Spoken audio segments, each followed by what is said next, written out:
Can you do a video on a way to respond when people try to tell you the Bible has been corrupted and it has so many translation/translation errors? All right, let's see it. A great response when this question gets brought up is, what's your proof? If I was to tell you that the Mona Lisa has been corrupted and changed and it's not what the original one was, most people's first question would be, what did the original look like? If I told you, well, I don't know what the original looked like, well, what's your proof that it's been changed? So this response displays a marked naivete regarding the data and regarding how the disciplines of textual criticism and source criticism and translation work. To begin, we don't really talk that much about proof. We primarily talk about evidence and data and probabilities and possibilities and things like that, because proof usually refers to data that definitively demonstrates something, and we very rarely have that luxury in disciplines like this. Next, this is kind of being treated rather naively as a binary question, as if we could say, yes, it's been corrupted, or no, it's not corrupted, and there's some clear way to distinguish between the two. This is a question of degrees. There are hundreds of thousands of words in the biblical text. What percentage of those words need to be different, and to what degree do they need to be different in order for us to say, yes, it has now been corrupted on the whole? 1%? 50%, 90%, any answer that this creator gives is going to be 100% arbitrary, because they don't really know where things stand right now, and we can't really say, oh, corruption means exactly 47.82% has changed, and those changes must affect meaning to this degree rather than just be grammatical differences or things like that. Additionally, we can't even talk about an original text of many books of the Bible, because the data indicate that they came together from originally independent traditions that circulated for long periods of time on their own and had their own histories of growth and accumulation and editing and redaction before being brought together with other traditions and further edited over time. So we can't really talk about an original for many books of the Bible, much less the Bible as a whole. It has a very, very complex history of composition and editing and redaction and transmission. So usually, once you show that there have been lots of changes to the text, the person will retreat to the claim of, yeah, well, nothing that changes doctrine. Well, that's also problematic, because most central Christian doctrines aren't really based on the Bible, or are based on negotiations with the text, to the degree that there could be almost any number of changes to the text that don't affect those doctrines, because those doctrines aren't built on the foundation of the text itself. Those doctrines are built on negotiations with the text, which can deal with an awful lot of variability. That's the nature of how religious doctrines develop. So there are a lot of problems with the way this response is being crafted, but let's see what kinds of data this creator provides. The truth is, we have over 6,000 early manuscripts. So we're already running into problems. To begin, it's not over 6,000, it's a little under 6,000, about 5,800 Greek New Testament manuscripts. And no, they are not early. The majority of them come from 900 years or more after the composition of these texts.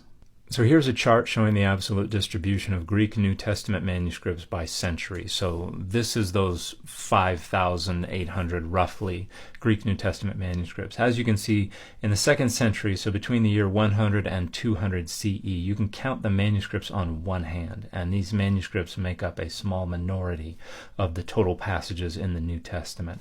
Between 200 and 300 CE, we get about 50 more manuscripts, and here we can cobble together about half of the New Testament.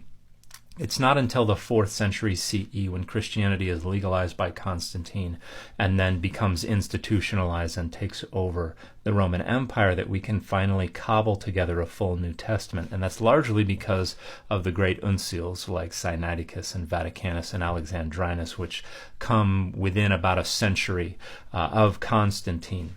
But interestingly enough, that New Testament that we can cobble together from this period doesn't match the New Testament as we know it today, word for word, because the texts that we use to translate the New Testament, going all the way back to William Tyndale all the way up to today, are not based on a single manuscript. They're what we call eclectic texts. In other words, we look at all the available manuscripts and then we decide which readings we think are more original.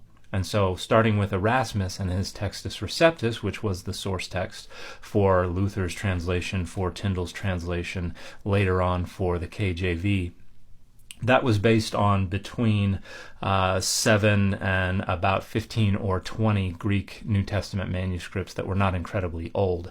Now we have much greater access, and so the New Testament text that we cobble together is based on hundreds and hundreds of manuscripts, many of them much older manuscripts, but still an eclectic text. There is no single manuscript that matches the New Testament as we understand it today. It is an eclectic text based on our best guesses at which readings were original. Now, why is it good that all these manuscripts exist? Because when there's a lot of manuscripts that exist, the only way for you to somehow corrupt the Bible is if you secretly change all the manuscripts. So this entire line of reasoning is flawed. The majority of these manuscripts come from many centuries after the composition of these texts, and this ignores the fact that the main concern for corruption of these manuscripts is that text-critical black hole between the composition of the text and our earliest manuscript witnesses of those texts. We can be fairly confident that we can reconstruct something pretty close to the original, but the notion that those centuries in between the original transmission of those texts and our earliest manuscript witnesses, the notion that nothing changed in there is laughable. There is more manuscript evidence for the existence of Jesus and the New Testament than any other person of antiquity. So I want to separate out the notion that we have more manuscript evidence for the New Testament than for any other text in antiquity. This is true. And the earliest manuscript evidence we have for the New Testament comes closer to the actual composition of the New Testament than for the overwhelming majority of the other manuscripts we have for ancient texts. So those two things are true.